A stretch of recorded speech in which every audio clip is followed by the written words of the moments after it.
Students, हम थोड़ा आपको टीच करना चाह रहे हैं ऑब्जेक्ट आपको हमने वीडियो बना रखा है, फिर भी यहाँ पे जो एक्सरसाइज आपको बताने जा रहे हैं यानी प्रैक्टिस, उसमें ऑब्जेक्ट से जुड़ा हुआ है।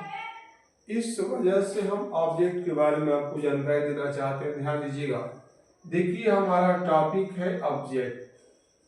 ऑब्जेक्ट ये क्या है, इसको हम आपको बता रहे हैं। ऑब्जेक्ट का मीनिंग होता है कर्म।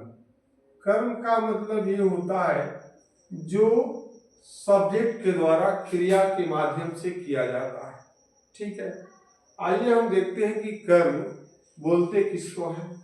तो कर्म हमने बताया कि object that work which is done by subject with help of verb, यानी कर्म वह चीज है, वह हमारा ऑब्जेक्ट है इंग्लिश में, जिसको बोलते हैं जो क्रिया के द्वारा यानी क्रिया के सहायता के द्वारा कर्म के द्वारा किया जाता है।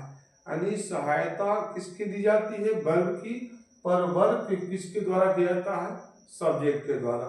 या हम ऐसे कर सकते हैं कि कोई भी कार्य किया जाए और उसमें जो आउटपुट निकलता है उसको हम क्या बोलते हैं, ऑब्जेक्ट। और यह ऑब्जेक्ट हमारा इस टू टाइप्स का होता है। यह हमारा ऑब्जेक्ट जो होता है कितने टाइप का होता है, टू टाइप का। पहला होता है आपका डायरेक्ट ऑब्जेक्ट। डायरेक्ट ऑब्जेक्ट इसको बोलते हैं, क्या बोलते हैं, डायरेक्ट ऑब्जेक्ट। और दूसरे को बोलते हैं indirect object. Indirect object, right. अब इनडायरेक्ट ऑब्जेक्ट और डायरेक्ट ऑब्जेक्ट में अंतर क्या है, जरा इसको देखिए। डायरेक्ट ऑब्जेक्ट में जो है नॉन लिविंग थिंग्स आती है। Non living things, non living things हो जाएगा। जैसे आप मान लीजिए, जैसे आपने कर दिया बुक, तो बुक हमारी क्या है, नॉन लिविंग थिंग्स है। आपने चेयर कर दिया, चेयर, ये क्या है, नॉन लिविंग थिंग्स है। पेन कर दिया, नॉन लिविंग थिंग्स है। तो ईटीसी ऐसे हम इनको क्या बोलते हैं, डायरेक्ट ऑब्जेक्ट, इसको नॉन लिविंग थिंग्स को।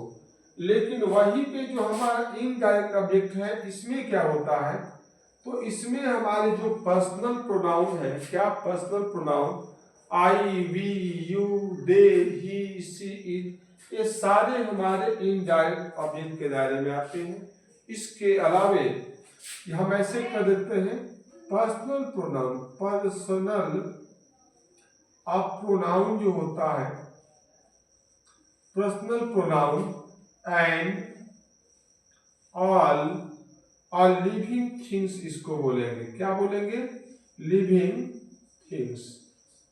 ऑल लिविंग थिंग, इनको हम क्या बोलते हैं, इनडायरेक्ट ऑब्जेक्ट बोलते हैं। जरा ध्यान से देख लीजिएगा, दोबारा हम बता देते हैं। ऑब्जेक्ट जिसका मीनिंग कर्म होता है, जो सब्जेक्ट के द्वारा क्रिया की सहायता के द्वारा हम काम करते हैं। ऑब्जेक्ट हमारा टू टाइप्स का होता है, डायरेक्ट ऑब्जेक्ट और दूसरा होता है इनडायरेक्ट ऑब्जेक्ट। डायरेक्ट ऑब्जेक्ट में नॉन लिविंग थिंग्स आती है। नॉन लिविंग थिंग जैसे हमने लिख दिया है book, chair, pen, pencil, marker, mobile और calculator, fan, bulb, these all things are under the non-living things।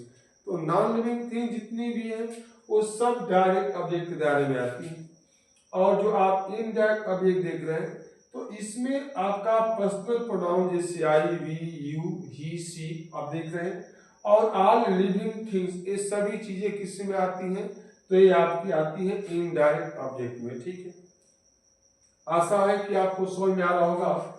अब हम आपको बताने जा रहे हैं इनडायरेक्ट और डायरेक्ट से जुड़ी हुई क्या चीज, आपको एक्सरसाइज, जरा उसको ध्यान दीजिए।